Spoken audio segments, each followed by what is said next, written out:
underneath me has an incredible superpower. And Kristen, please tell us a bit about who you are and what you are doing. I'm Christian from the small Republic of Singapore, a small island, probably the southernmost point of Asia. And we are cramped, 6 million people, 6 million of us cramped in a little island. But and she can still sniff and find me. So I'm very, very honored. Thank you. So I've been doing, last 20 years, I've been doing speaking. And one of my international skill is on body language, and offered a new special skill called profiling through face reading. How does it work? This area of face reading isn't about fortune telling, and it's under the science of epigenetics. Epigenetics is a fairly new science. It's only 20 years old. It's not created by me. And epigenetics states that our DNA remains the same throughout our lifetime, but there's such a thing called gene expression, which means how we think and how the environment that we live in will affect how our gene expresses itself, and that's manifested on our face. And that is why sometimes when you look at a person, even when you're not trained, you say, I don't quite trust that guy. Why? It's something about that look. And you're right, because you have seen someone that looks similar to that person and behaves in a similar manner. And through lots and lots of data and clinical tests, we've come up with this set of kind of principle that when we look at your eyes or your eyebrow or your face shape, we can tell about quite accurately about you. So this means, Christian, when I'm having this feeling that I don't trust the person, it's actually, it might actually be, you know, very true, because this person has genetically, you know, something in their face what makes them not trustable, right? For you. So in my class, for my trainees, the first thing I do in the first 5 minutes of the workshop, so they're not trained, I give them a deck of cards, and half of the deck of cards are red at the back, and half of the deck of the cards are green at the back, and they're all faces on the other side. So I said, look at the face on the card, and the ones that you trust, you put it on your right, and the ones that you don't trust, you put it on your left. And when they flip over, they get it 95% of the time correct. All those that they don't trust are in red, and all those who trust are in green. So that's already called intuition, you see. And you know, like society tells us, oh, you must not be you must not discriminate, or religion tells us you shall not judge. But science, we call it profiling. Just like in police work or criminal profiling, it exists. So this face reading is under, all face reading is under the big umbrella called physiognomy. That's the more sophisticated word to describe face reading. And this is under the science of epigenetics. So you know the word genetics. Epi means more than, greater than what you already know about epigenetics. So the DNA remains the same throughout your lifetime, but there's such a thing called gene expression. So you see this little kid, you know, if you're a mother, Christina, when your kid is born, they all look alike. Babies all look alike. So if your friends come to the hospital and say, Christina, your baby looks so like you, that's not true. They're just saying it. Unless like maybe your husband has a tattoo on the head and the baby is born with a tattoo on the head. They say, he looks just like the dad. Yeah, maybe that's true. But all babies look alike, and that's why they need to tag them, or else they get mixed up in the nursery and you bring back the wrong baby. Okay, so most baby looks like that. It's called neoteny. Neoteny is baby-like face. So the nose is small, the eyes are big, and that's why baby looks like baby. The limbs are smaller and things like that, okay? So most baby will grow up in that sense. But when I show you this next picture, Iqbal Mashir, you see that he has very adult-like features, correct? And what makes him look like an adult more than a kid? Now, the history behind Iqbal Mashir is this. He was sold to slavery by his own father at the age of 4 because the father could not pay about, I think, £4. So he was sold as a child slave. Instead of resigning to his fate, Iqbal Mashir made a prison break, and he actually escaped from child slavery. And he reported himself to the police. And, you know, the police were so corrupted, they threw him back to the slave master. Oh.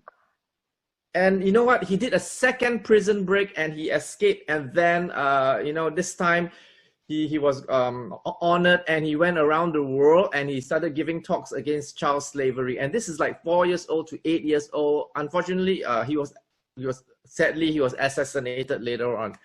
But the fact is this: when a child can be so independent from 4-year-old to 8-year-old, fan himself, think like an adult, and escape. You see the nose bridge actually comes up. Yeah. That's what makes him different from the kid, because the more independent you are, your head structure actually shifts, because your skull isn't really formed until it doesn't stick until it's like 60 years old. The sutras will stick together, or else is able to move throughout your entire lifetime. Oh, okay. wow. So the ears can grow bigger, the eyes can actually droop, okay, the teeth can actually become crooked, etc. The eyebrow can fade or grow thicker, or even grow longer hair. So that's what we're going to see today. Okay, so if you take my picture when I was a child, the moment I was born, and every 6 months you take a snapshot and you collate together and do a stop motion, Yeah. you get 104 pictures. Okay, you're doing the mathematics now. I'm 52 years old. And when you do that stop motion, you could actually see the ears moving up or down, or the eyebrows going up and down, because as we progress and we change our values, principles, or beliefs, our face actually changes. When I meet my 16-year-old friends, which I've not seen them since school days, and we had a class reunion when we were 50 years old, 50 and fabulous, they said, "Christian, you look exactly like you were when you were in school." You know why? I've never really changed. It was the same me. But you know, you could have meet some of your old classmates and you said, "Who are you again? I don't recognize you." They say, "Oh, I'm Christina." "Oh, I couldn't recognize you," because it's not the same Christina now. This Christina has evolved, and the mindset has changed, and the values have changed. And that's why when you meet your old buddies, you could actually grow apart, and you'll be on different camps and different ideologies. That's the explanation. Interesting? I did not know that the inner changes throughout your life can really, be seen on your face. So what can you do with this skill? You can profile people for the use of relationship, and that's what this program is all about. I'm going to talk about mostly how you can tell whether a person is a more left brainer or a right brainer. I think you know what that is, whether he's more emotional or he's more task oriented. Then of course you can make lots of human connections through conversation, because especially when I was in Houston, I was in the airport lounge. 3 American ladies came to me and said, "What do you do for a living?" If I didn't feel like talking, I'll say I'm a business consultant. If I felt like talking, I would say I'm a face reader. And you know, the immediate response is, "Really? Read my face." And, you know, and I create a lot of relationships doing that. So these two teenage daughters, one 17, one 18, I look at their face and I said, "Are you guys good in maths and science?" And they look at each other and say, "Get out of here. We are maths and science majors. How did you do that?" And then it asked the mother to come, and I read the mother, and we all became friends. Another skill we could use, another application we could use for this skill is to understand people better. Why they process information slower or faster, and even for sales, why you should speak faster when you see a certain type of face, and why you should just slow down a little bit when you see another type of face.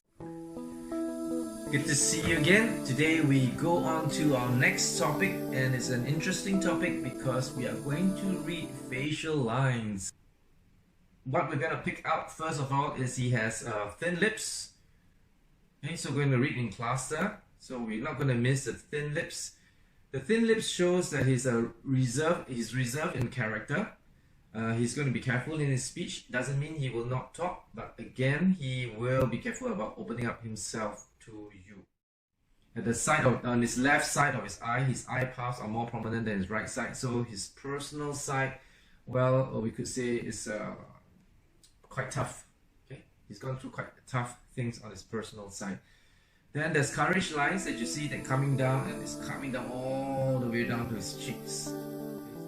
Little arc between the lip and the chin. Remember our first video, Iqbal Bashir? he had this curved line here. Okay, what does this mean? This means that this guy actually pushes himself really hard. Okay, he is a go-getter. He doesn't take no so easily. He has resilience. He bounced back, and he's just pushing it hard again.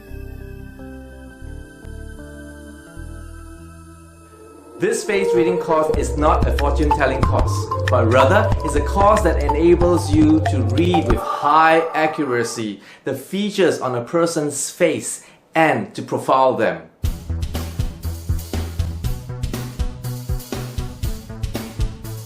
The science behind this workshop is called epigenetics.